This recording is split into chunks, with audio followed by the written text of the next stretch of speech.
খাচ্ছ তুমি? কি খাচ্ছ বাবা? চকলেট?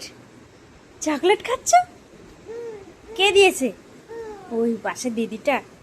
থ্যাংক ইউ বলেছো? বলেছো থ্যাংক ইউ? কেমন করে বলেছো দেখি? টেস্টি? তোমার খুব টেস্টি লাগছে? ঠিক আছে, শোনো, তুমি কি ওই দিদিটাকে থ্যাংক ইউ বলেছো? বলেছো? কেমন করে বলেছো বলো? আমার দিকে তাকাও দেখি, তাকাও, এইদিকে তাকাও। মাথা ঢুকে গেল চকলেটের ভিতরে। তাকা এদিকে। টেস্টি লাগছে? ই বাবা, মুখে লেগে গেছে তোমার, সারা মুখে। দেখি আমার দিকে তাকাও, তাকাও। এ মা, দেখি দাঁত দেখাও তো, দাঁতে লেগেছে নাকি দেখি। লাগেনি? লাগেনি একটু? সত্যি? ঠিক আছে।